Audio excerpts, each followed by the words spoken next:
What if a moment of crushing public humiliation, one that seemed to obliterate everything you worked for, became the very thing that ignited the transformation of your life, and someone else's?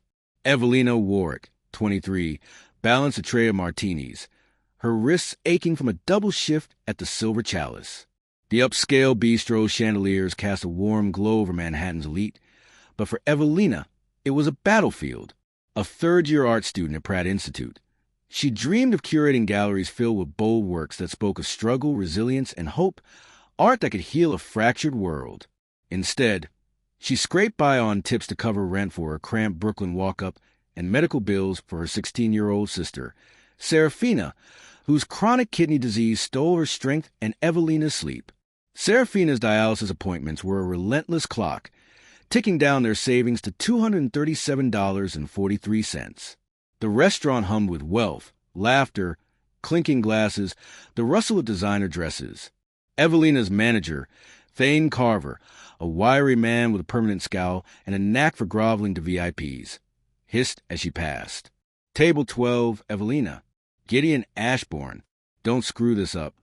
The name hit like a cold wind. Gideon Ashbourne, heir to the Ashbourne real estate empire, was a regular, his reputation a dark cloud, charming in tabloids, cruel to those beneath him. Evelina had served him twice before, each time shrinking under his icy gaze, his words cutting deeper than she'd admit. She approached table 12, notepad clutched like a shield. Gideon lounged his chair, his navy suit tailored to perfection, dark hair swept back. His companions, two men in pinstripes and a woman dripping in diamonds, laughed at his quip. "Good evening, Mr. Ashbourne," Evelina said, forcing a smile. "Can I take your order?"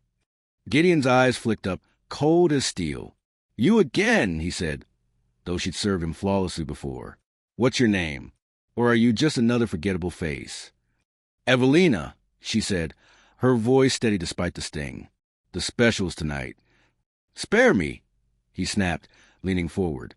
"Give me the 82 Chateau Lafayette, and don't dawdle." She nodded, retreating to the bar, her pulse racing. The sommelier shook his head. The 82 Lafayette wasn't in stock. Dread coiled in her stomach as she returned.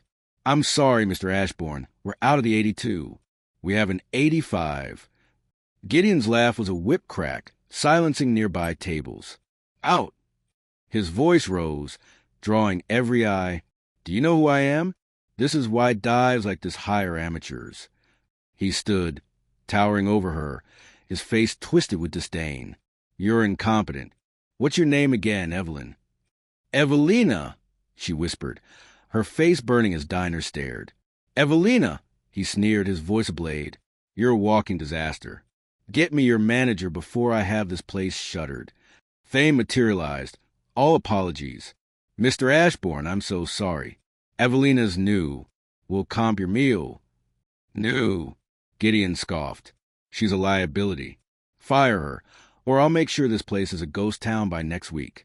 Evelina stood frozen, tears prickling her eyes. Thane didn't meet her gaze. "She'll be dealt with, sir." Gideon waved them off, laughing with his friends as if she were nothing. She stumbled to the kitchen, her chest tight, his words looping. "You're incompetent." She finished her shift in a daze, the humiliation a weight she couldn't shake, each laugh in the dining room a fresh wound.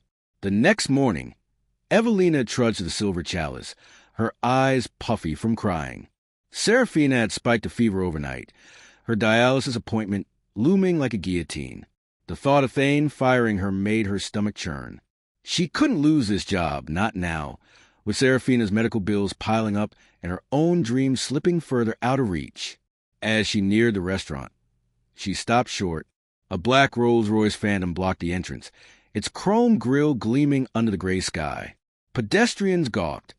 A delivery driver cursed, unable to pass. The car's presence was a statement. Power, wealth, intimidation. The driver's door opened and a man in a crisp suit stepped out, his gray hair neatly combed, his demeanor calm but authoritative.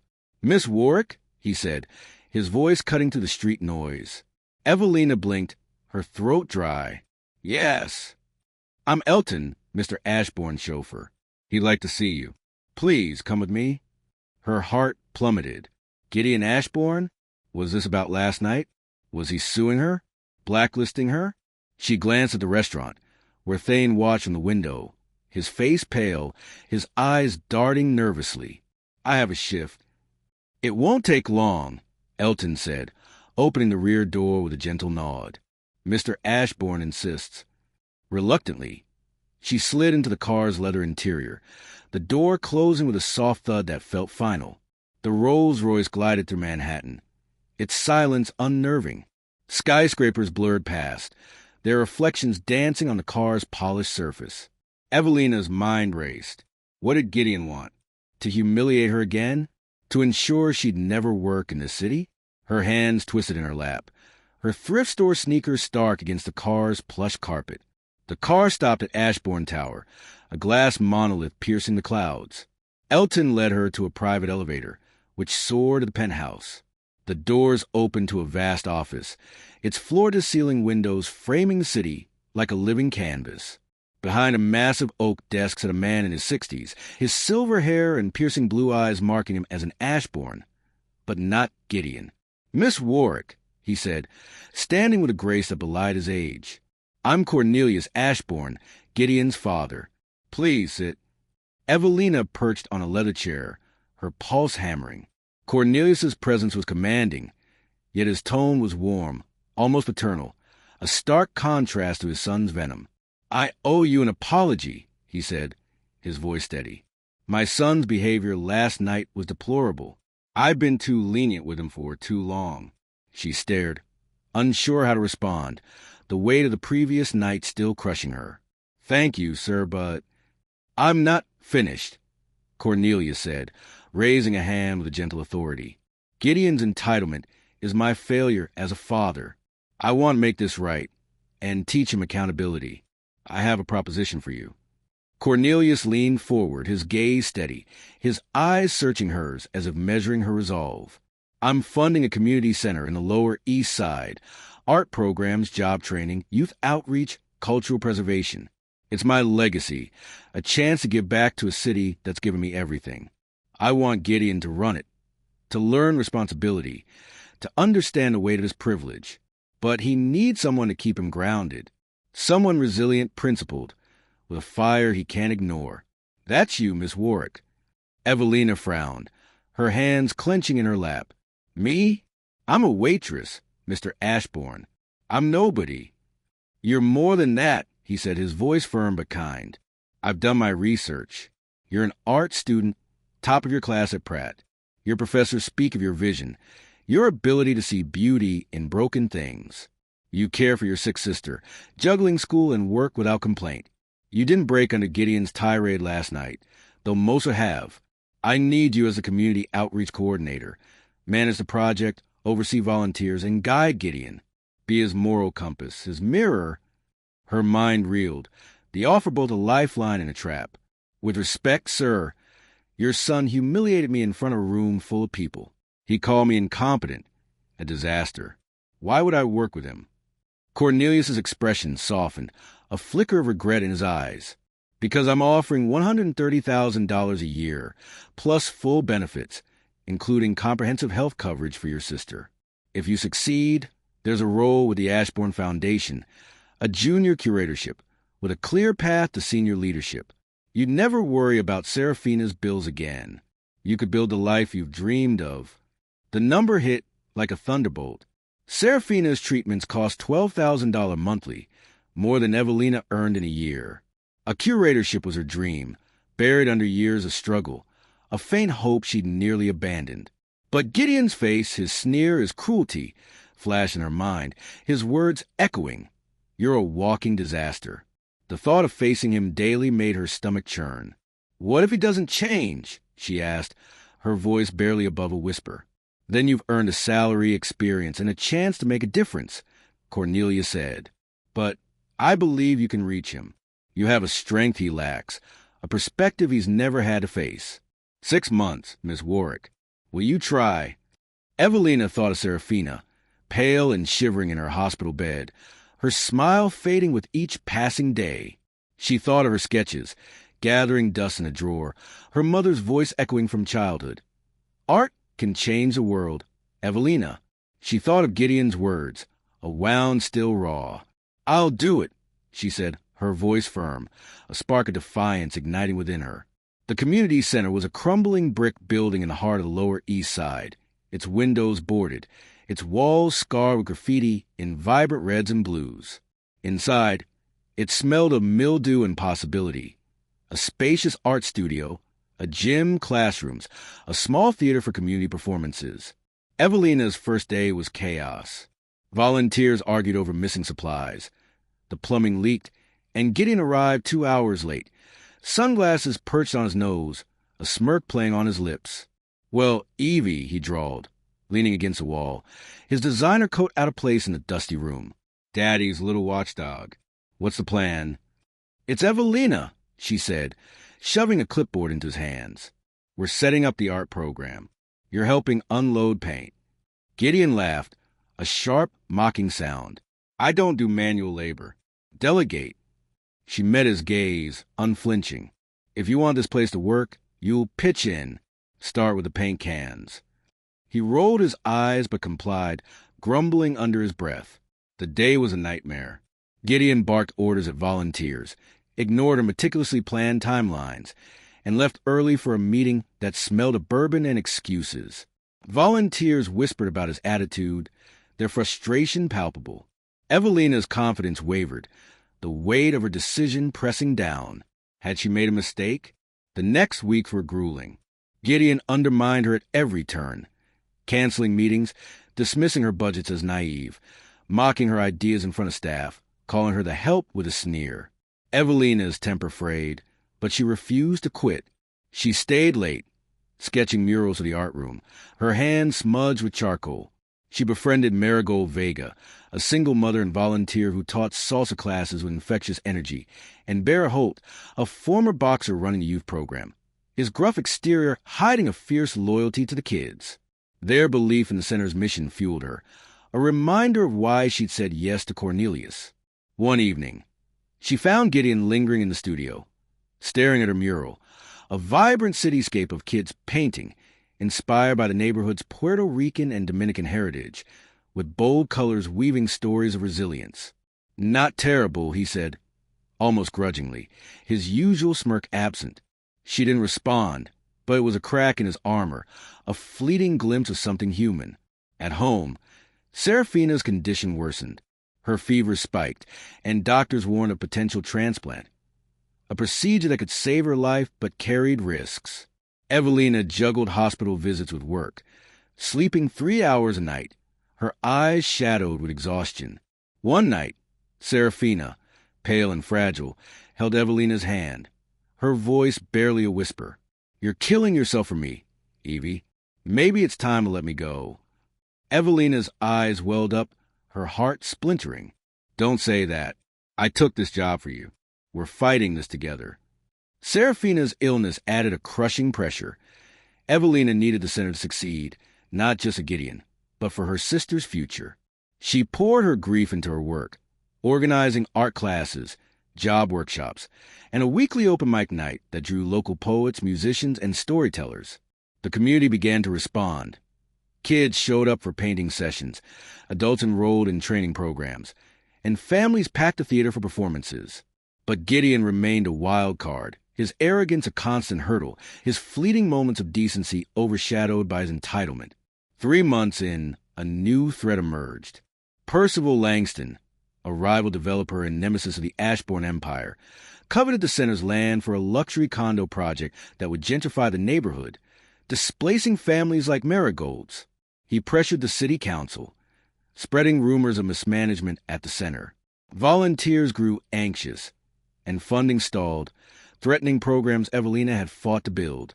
Gideon, usually confident, seemed rattled, his jaw tight as he paced the office. Langston's ruthless, he admitted to Evelina, his voice low.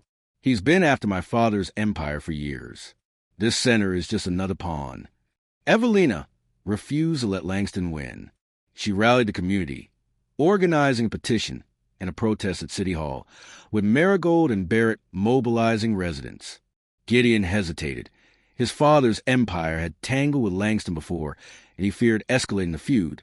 But he joined her, using his name to draw media attention.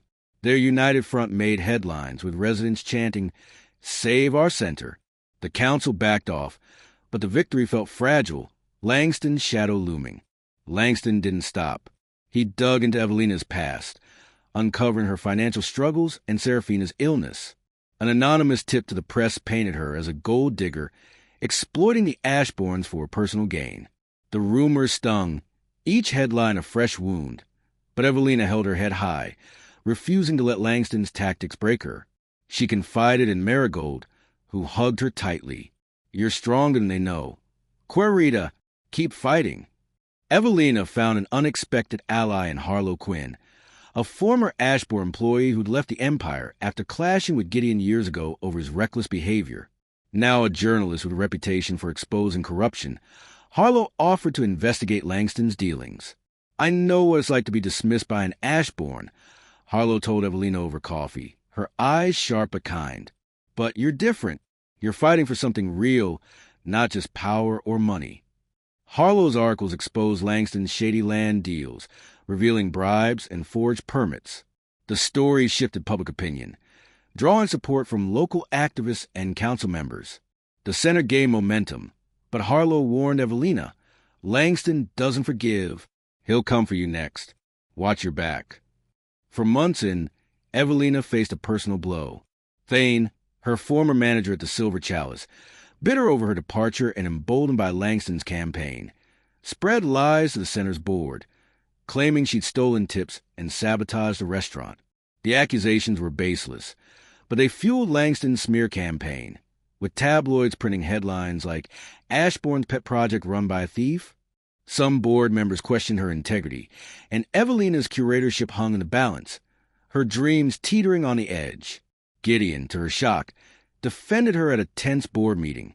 "Evelina's the reason this place works," he said, his voice steady, his usual arrogance gone. "Those rumors are garbage. I've seen her work, every day, every late night. She's the real deal."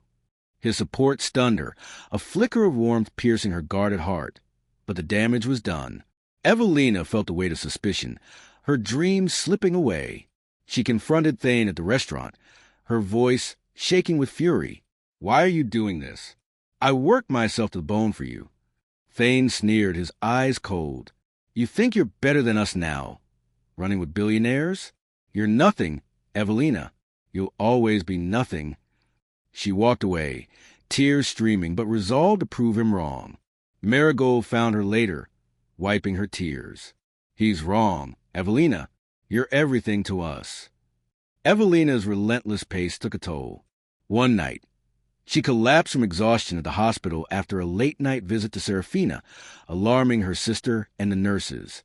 Serafina, tears in her eyes, gripped Evelina's hand. "You can't keep doing this, Evie. I need you alive, not a hero." Evelina promised to slow down, but the center's success and Serafina's transplant depended on her. She pushed on, haunted by the fear of failing her sister. Her art suffered. Her sketchbook lay untouched, a painful reminder of the dreams she'd set aside. She confided in Barrett, who listened quietly. "You're carrying too much, kid," he said. "Let us help." Evelina met Soren Caldwell, a 17-year-old artist at the center, with a talent for murals and a troubled past. He'd been in and out of foster care, his defiance masking a deep well of pain. Evelina saw herself in him, someone fighting to be seen, to prove their worth. She mentored him, encouraging his art, and he began to open up, his murals transforming the center's walls with vivid depictions of the neighborhood's history. Puerto Rican festivals, Dominican merengue nights, stories of resilience etched in color. Soren's progress inspired Gideon, who started mentoring other teens, teaching them business skills with a patience Evelina hadn't thought him capable of. One day, Soren overheard Gideon defending Evelina to a skeptical donor.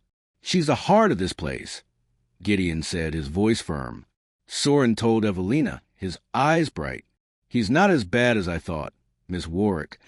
Evelina launched a cultural festival to showcase the center's programs, featuring Marigold salsa classes, Soren's murals, Barrett's youth boxing matches, and a poetry slam led by Callista Wren, a shy teenager who found her voice through the open mic nights.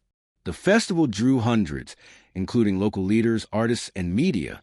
Gideon, initially skeptical, emceed the event, his charisma winning over the crowd. When a power outage threatened to derail the evening, Gideon improvised, leading an a cappella performance with the kids that had everyone cheering, their voices echoing through the night. The festival raised $100,000 and cemented the center's importance, with residents calling it the heart of the Lower East Side. Evelina and Gideon shared a quiet moment afterward, watching families dance under string lights to Marigold's salsa beats. "This is what it's about," Gideon said softly, his eyes on the crowd. Evelina nodded, feeling a spark of connection, though she guarded her heart, still wary of his past cruelty. Evelina planned a fundraising gala to secure major grants, spending weeks on invitations, catering, and a rooftop venue with a stunning skyline view. Gideon scoffed, calling it pointless pageantry, but showed up in a tuxedo, charming donors with practiced ease. Evelina watched him work the room, torn between resentment and grudging respect for his ability to sway the elite. Then disaster struck. A freak thunderstorm unleashed torrents, flooding the rooftop. Guests scrambled, and Evelina's vision crumbled. She fought tears, directing staff to salvage what they could. Then Gideon surprised her. He grabbed his phone, calling contacts with focus she'd never seen. "I need the Grand Meridian's ballroom, now." Within an hour, he'd secured a hotel ballroom, redirected guests, and arranged transport. His efficiency was staggering, his usual arrogance replaced by determination. The gala raised $750,000, a record for the center. As donors applauded, Gideon caught her eye across the room. "Nice save, Warwick," he said quietly, no smirk, his voice carrying a warmth that unsettled her. Evelina nodded, exhaustion giving way to hope. "You too, Ashbourne." After that, Gideon changed. He arrived early, listened to her plans, and helped paint murals with Soren, his hands smudged with paint. He asked about Serafina, surprising her with his memory of her sister's favorite artist, Basquiat. One evening, he stayed late, sketching with the kids, laughing as they teased him about his shaky lines. Evelina watched, seeing someone new, not the heir, but a man capable of care, of humility. Langston escalated his attack, bribing a city official to push a rezoning vote that would seize the center's land, threatening to displace families and erase the community's progress. The neighborhood was outraged, but the vote loomed, a guillotine over their dreams. Evelina and Gideon worked tirelessly, organizing a town hall where residents, including Marigold, Barrett, Soren, and Callista, spoke passionately about the center's impact, art that gave kids hope, training that lifted families, performances that wove the community together. Soren presented a mural depicting the neighborhood's strength, a vibrant tapestry of faces and stories that moved the crowd to tears. Gideon took a risk, confronting the official publicly with evidence from Harlow's investigation, which revealed Langston's bribes. The official resigned, and the vote was canceled. The center was safe, but Langston's threats lingered, a shadow over their victory. Evelina overheard Gideon confiding in Barrett.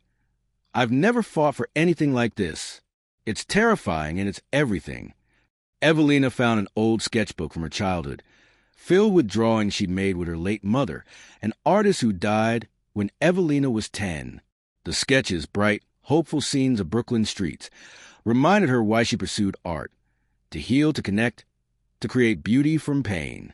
She began drawing again, pouring her grief and hope into a new mural for the center, depicting a phoenix rising from a stormy city, its wings woven with the neighborhood's colors.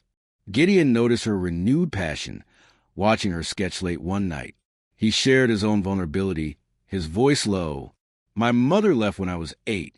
Dad thought money could fix everything, but it just made me angry. I took it out on everyone. People like you. I'm sorry, Evelina." Their shared pain forged a deeper bond, though Evelina guarded her heart, wary of trusting him fully. She saw his regret, but the memory of his cruelty lingered, a scar not yet healed. A new challenge emerged. Isolde Fairchild, a board member and Langston's ally, secretly undermined Evelina, leaking false reports of budget mismanagement to press.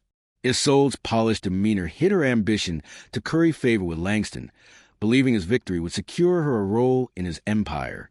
Evelina uncovered a soul betrayal through Harlow's contacts, but confronting her risked fracturing the board. Evelina confided in Gideon, who offered to handle Isolde. "Let me talk to her," he said. "I know her type. I use a beer type." His self-awareness surprised Evelina, and his negotiation with Isolde, calm, firm, and strategic, forced her to step back, preserving the board's unity.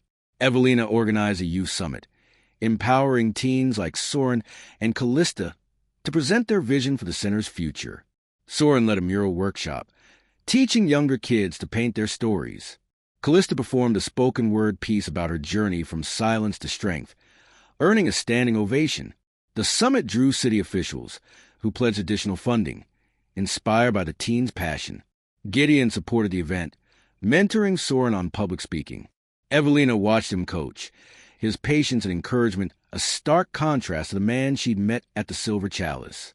"You're good at this," she told him later, her voice soft. He smiled, a rare vulnerability in his eyes. "I'm learning from you." 5 months into the project, Cornelius paid an unannounced visit. The center was alive. Kids painted in the studio, adults learned trades in classrooms, and Gideon coached a teen basketball game, laughing with them, his usual polish replaced by genuine joy. Cornelius observed silently, his face unreadable.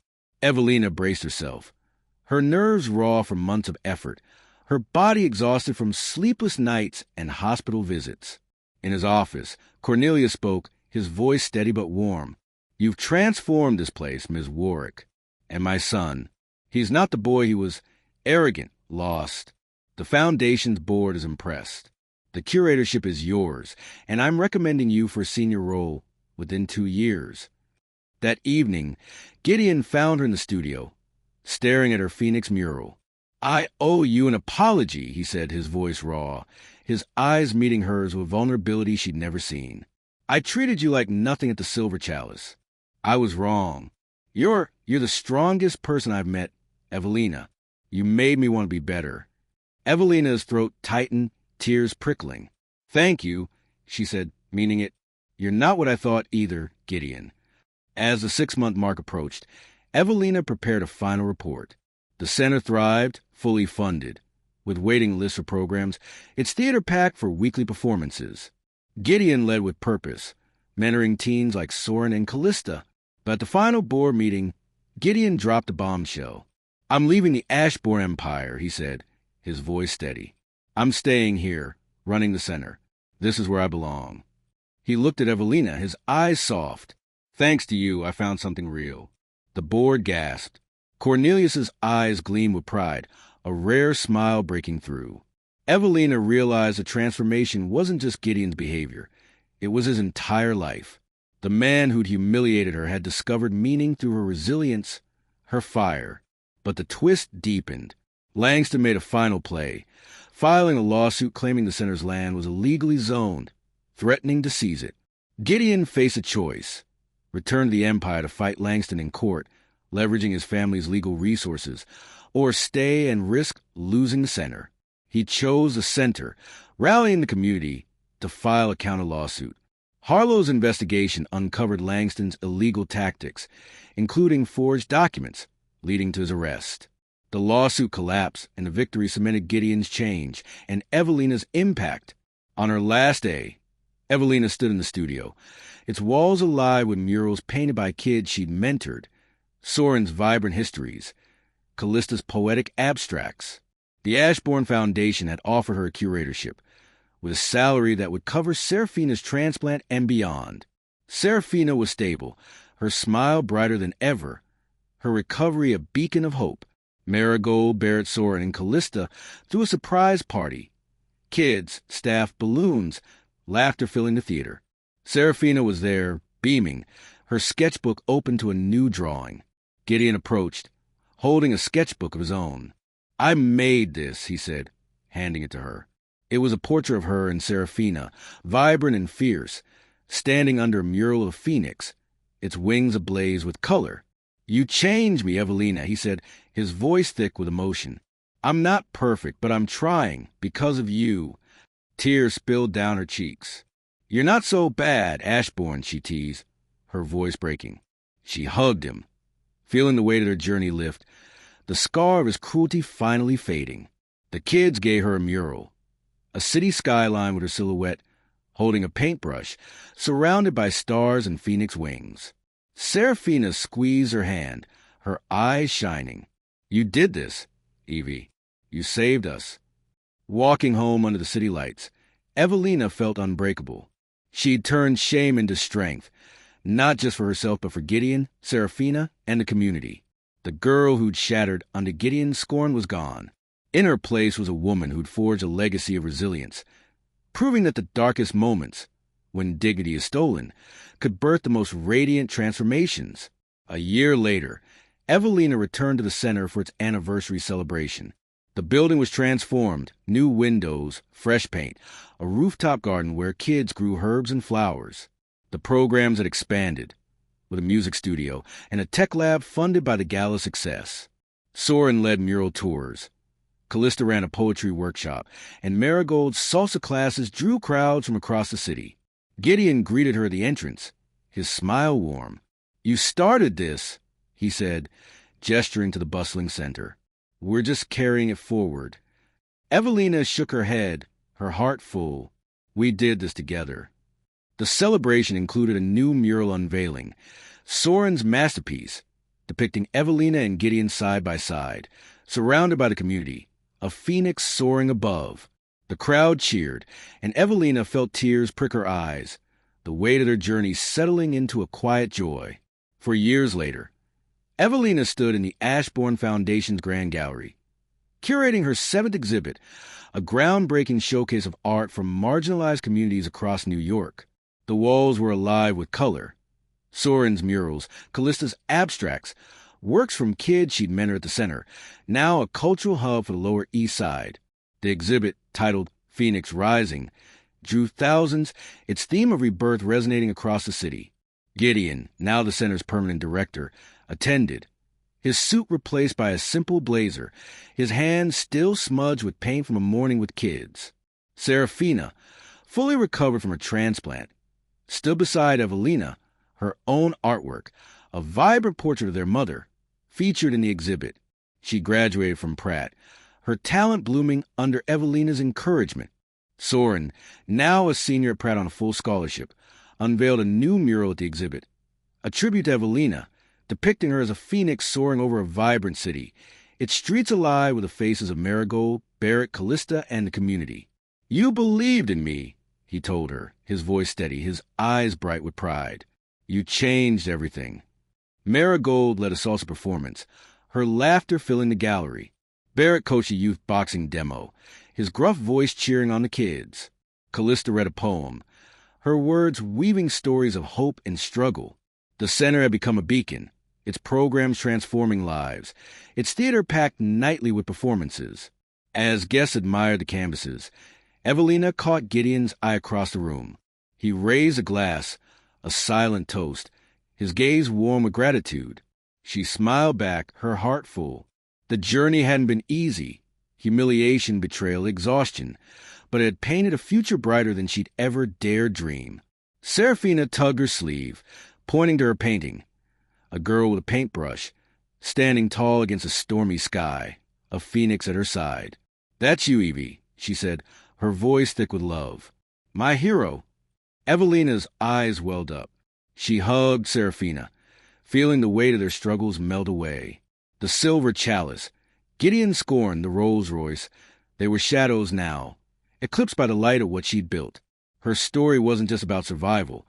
It was about creating something enduring, something beautiful, from the ashes of pain. She'd shown the world and herself that even the deepest wounds could heal into art, that resilience could spark a revolution of hope, and that a single act of courage could ripple through a community, a city, a life.